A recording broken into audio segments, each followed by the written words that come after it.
Buenas tardes. A continuación se va a desarrollar el tema de la materia Derecho del Trabajo y de la Seguridad Social con relación a la remuneración y las condiciones de trabajo en Venezuela.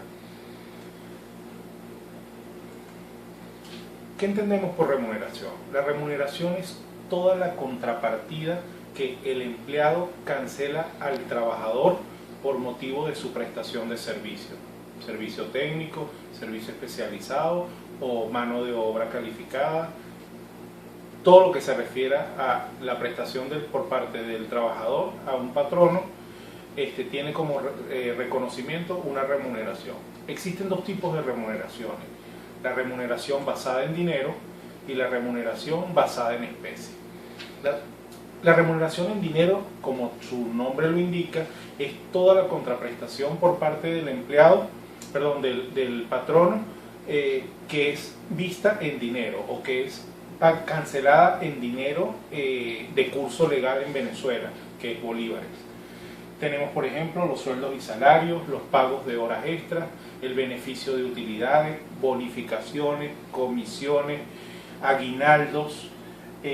Aparte de eso tenemos los aportes patronales al ahorro habitacional, aportes patronales a cajas de ahorro, entre otros.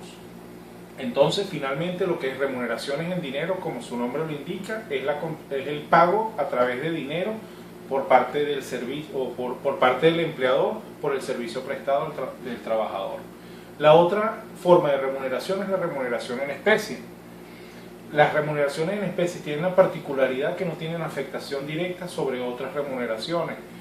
La remuneración en especie tenemos, por ejemplo, los alimentos, la asignación de viviendas y servicios para el uso de los trabajadores y su familia, la asignación de vestido o calzado para el disfrute del trabajador fuera de las instalaciones de la empresa. En fin, cualquier remuneración o cualquier forma de pago que sea distinta al dinero.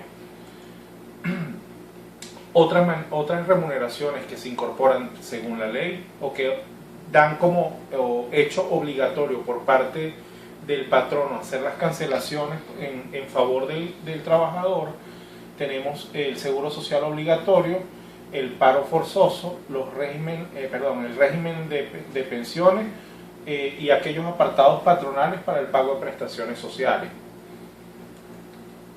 Existen tipos, o la ley ha sido muy explícita en distinguir los tipos de salario o las formas de remuneración que el empleador debe en favor del trabajador hacer. La ley, por lo menos en el artículo 113, habla sobre el salario por unidad de tiempo. El salario por unidad de tiempo, como su nombre lo indica, toma como base de cálculo el tiempo para determinar el valor del trabajo por parte del trabajador o la labor que hace el trabajador dentro de una organización. Esa medida, tenemos un ejemplo claro, es cuando por lo menos la unidad de tiempo, déjenme aclarar, es a nivel nacional una de las principales formas de pago o de remuneración al trabajador. La unidad de tiempo, como anteriormente lo indiqué, toma en cuenta el tiempo y tenemos, por ejemplo, el caso para poder ver cuánto tenemos en hora o cuánto es el valor de la hora de un trabajador por su servicio. Dividimos el salario mensual entre 30, que representan los 30 días del mes, y ahí tenemos el salario diario. Ese salario diario lo dividimos entre el número de horas que el trabajador labora dentro de la organización y tendríamos el valor hora por el servicio prestado del trabajador dentro de la organización. En el artículo 114 hablamos del salario por unidad de obra, por pieza o a destajo. Aquí la unidad de medida no es el tiempo, sino la pieza o la obra realmente que ejecuta el trabajador. No se toma en cuenta en ningún caso lo que es el tiempo dentro de este tipo de salario, sino única y exclusivamente la terminación o la pieza finalmente elaborada. Cuando hablamos de salario por tarea o por comisión, artículo 115, es como una especie de salario híbrido, porque sí toma en cuenta lo que es el tiempo en función de la productividad de la jornada. pero también incorpora lo que es la terminación de una tarea específica. También es importante aclarar, por lo menos en el artículo 116 de la ley, el patrono se ve en la obligatoriedad, si cancela comisiones, de presentar ante cartelera el cálculo de cómo fue llevado a cabo el resultado de las comisiones canceladas. Esto lo indica el artículo 116 de la LOA. Existen nuevos cambios entre la nueva ley o la legislación venezolana, incorpora en su cuerpo legislador o en su cuerpo la introducción de una nueva ley que sustituye o deroga la anterior, la Ley Orgánica de Trabajador y Trabajadora. Las particularidades o quizás las innovaciones que esta ley otorga en la actualidad son, por ejemplo, el reconocimiento de la riqueza como producto social. Dentro del, ¿qué quiere decir esto? ¿O de qué trata?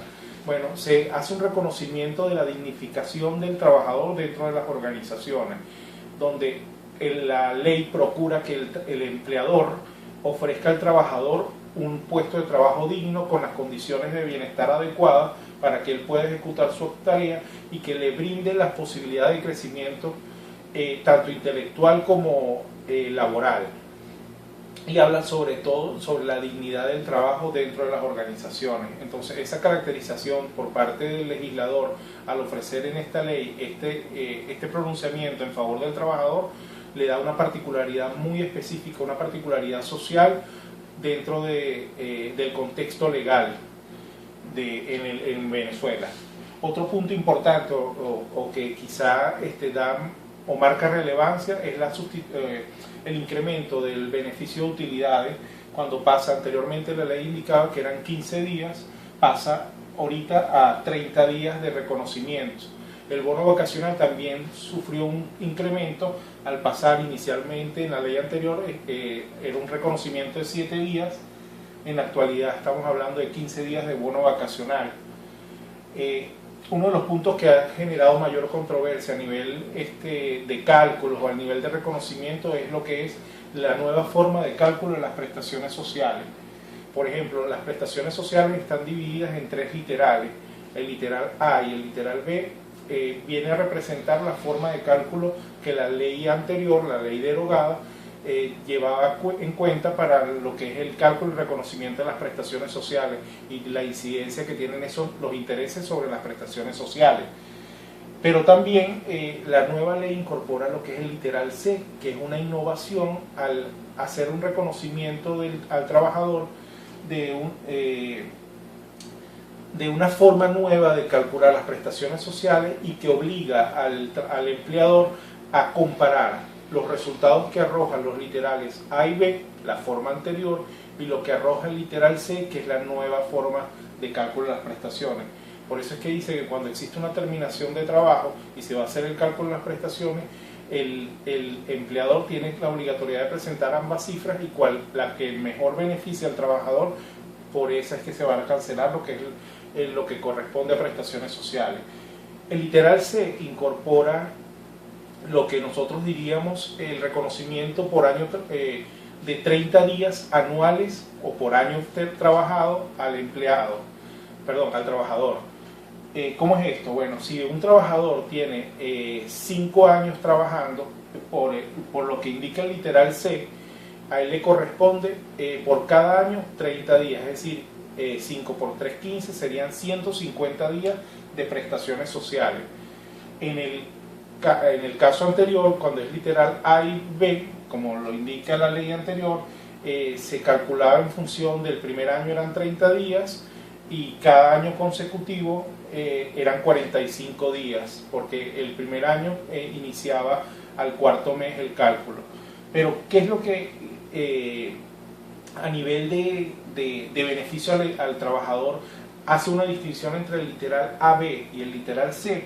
Es que en el literal C tiene la particularidad de que la base de cálculo para las prestaciones viene en base al salario inmediatamente anterior, mientras que la base de cálculo de las prestaciones del literal A y B no corresponde al último salario anterior, sino exclusivamente aquellos salarios que había devengado en la época en la que fue incorporado los días adicionales dentro de su cartera de prestaciones sociales. Entonces eso hace que cuando hagan una comparación, por lo general las personas que tienen más tiempo en una organización les conviene más que sean liquidados a través del literal C, producto del nivel inflacionario que el salario sufrió al inicio de su periodo dentro de la organización, y al finalizar pues el salario es mucho mayor que al inicio. Entonces la base de cálculo es más atractiva para el empleado, para el trabajador. Otro punto importante es lo que es la disminución de la jornada diurna. En la actualidad nosotros estamos manejando, según ley, 40 días como máximo de jornada, 40 horas de jornada diurna, mientras que anteriormente se medía por 44 horas. Para ver, disminución de la jornada diurna, ok, sí, cuando hablamos de disminución de la jornada diurna estamos hablando de 40 horas semanales en la actualidad. Cuando pasamos la ley anterior indicaba que eran 44 horas semanales. Y la nueva ley incorpora lo que es nuevos feriados. Tenemos el lunes y martes de carnaval. Anteriormente la ley no incorporaba esos días feriados. Entonces estas son particularidades de la nueva ley comparada con la anterior, de la derogada.